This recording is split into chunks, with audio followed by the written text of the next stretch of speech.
Are you planning for a second child anytime soon? Or are you pregnant and you're expecting your second child? Then this video is for you. In this video, I will be sharing simple tips that really helped me to ease my transition from one baby to two.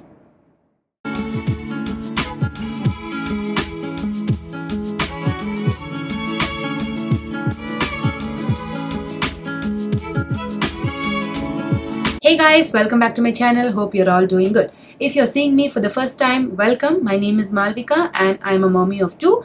In this channel, I will be helping you gear through motherhood, parenting and baby care with confidence and ease. So that being said, let's jump right into today's video. So I have 8 tips that helped me ease my transition. So let's begin with tip number 1. The first one is I try to keep all the essentials from my first pregnancy intact. Let's face it, buying baby stuff is crazy expensive. So we plan to reuse most of the things that we bought for the first pregnancy itself. So things like baby crib, maternity wear, onesies and ethnic wear for the baby, breast pump, some good quality books, feeding containers like bowls and silicone spoons, all types of baby carriers, and a stroller. By doing so, we saved a chunk of money and we were happy that we were able to reuse all of this for our second child. So I'd suggest once you start planning for the second baby, or if you're already pregnant, it is the right time to go check your wardrobe and figure out what are the things that you want to reuse for the second baby. The number 2 tip that helped me was sending my firstborn to school.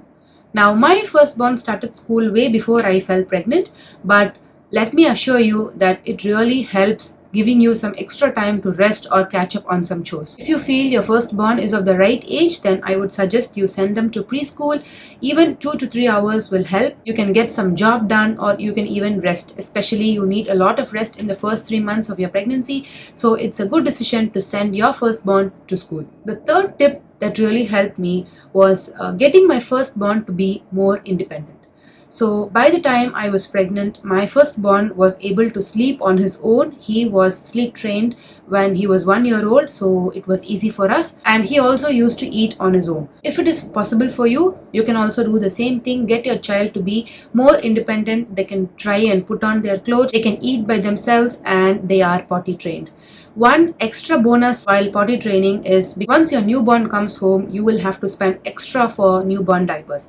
So my strategy was when the baby came home, I should have weaned diapers for my firstborn, and that did happen. So we really saved a lot by that. It's easier if your toddler is potty trained rather than handling diapers all day long. If your firstborn has a hard time falling asleep, or if he needs to be held or rocked or whatever that you do at home, try to change that and help him to sleep on his own. Once you reach your 3rd trimester or once you have the baby, it's not going to be easy handling a 2-year-old or a 3-year-old when you already have a newborn to take care of.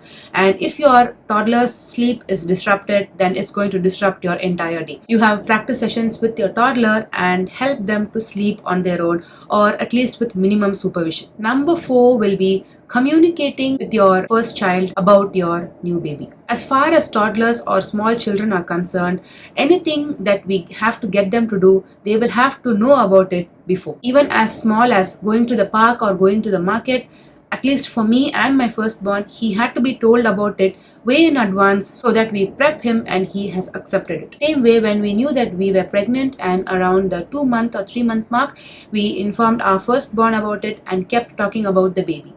We told him that a baby is inside mommy's tummy and baby will be coming out after 9 months and he will be having a baby brother or a sister to play with, and we had to get him excited about it. Being a big brother or sister is a huge deal for a child. So it's important that you prep them way in advance so that there are no surprises for them along the way. Number 5 will be, I think this is one of the most important tips, delegating your work to daddy or the rest of the members in the family. Now, we mostly do this after the baby is born. So once the baby is born, you will have a hard time handling baby and your firstborn. So what do? We tell the father or grandmother or grandfather to take care of the child. Now what happens is the firstborn is already anxious and stressed about being a big sibling, because he knew that there is a new baby at home and the baby is getting all the attention. That is not the right time to exclude yourself from the usual routines. So I would suggest, starting from your second trimester, try to delegate the exhaustive stuffs and give it to the father or the family members in the house. For example, once you're heavily pregnant or once you have the baby, sometimes it might not be easy to give your firstborn a bath or do the school pickups and drop-offs or take them to the park, things like that. So once you change this habit immediately after the baby is born, then your firstborn will really get upset. He will think that, oh, because of the new baby, mommy is not spending time with me. So to prevent that from happening, it's a good idea to start new practices in the middle of your pregnancy so that it's more easier for your firstborn. Number 6 will be, now since you have started delegating your work to everybody else in the house, it's important you spend quality time with your child. A 15 to 30 minute interval is more than enough for your toddler, so you can spend quality time with them, as simple as just reading a book, singing a few songs, just lying down together, talking about their day and things like that. You don't have to do or plan anything fancy. Your toddler or your firstborn will just need your full attention at that time. So make sure you use at least 15 to 30 minutes of your time every day to sit with your firstborn, and continue to do this even after the baby is born. I know it's going to be really hectic the first couple of months after the baby is born, but trust me, it does a lot of good for your firstborn. The 7th tip will be weaning off breastfeeding. For me, it's a different story because my firstborn weaned himself when he was 1 year old. But generally, if you are still feeding your firstborn, and let me tell you, if you are happy doing it, your firstborn is happy doing it, if you are comfortable feeding your newborn along with your firstborn, then excellent, you can continue to do that. But you are struggling as it is, you are just a couple of months pregnant and you are having a hard time feeding your firstborn, they tend to drink every few hours and it's taking a toll on your energy and health, then it is high time you either reduce the number of feeds or wean it off altogether. It's going to be hard, but it's going to be even harder to wean off when you have a baby with you. So when you're in the second trimester, I think that will be the easiest because you also feel a lot like yourself in the second trimester, not much of morning sickness or health issues. So that's the right time to slowly wean off. If your firstborn is quite mature, like over the age of 2 or 3, I think he will be able to understand, offer some motivation, some gifts, and slowly get him to wean off the feeding. If your firstborn is small, like less than 2 years old, it's going to be difficult. You don't have to wean it off completely, but make sure they rely more on solids and less on your breast milk. If you don't end up doing this, then you will have the baby and you will be struggling to feed both of them.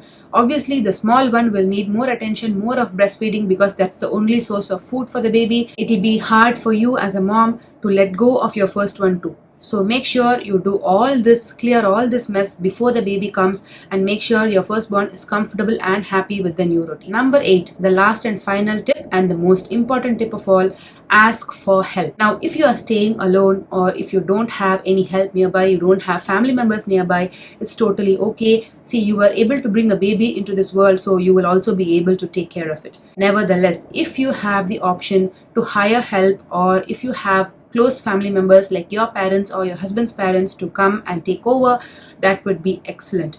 Especially if you are planning to start work 6 months postpartum, it's really important you have some help, like for school pickup and drop-offs, to put the child to sleep, to bathe a child, to have somebody to carry your baby and walk so that you get some rest, somebody to cook the meals. Any small help will count when you have a newborn and a toddler to take care of. So ask for help, bring everybody on board and assign each of them a particular task to do it. So that's pretty much it, guys. I think we have come to the end of this video. If you have any doubts or queries, please feel free to contact in the comment section below, or please DM me on Instagram. I will be back with another interesting video. Till then, bye.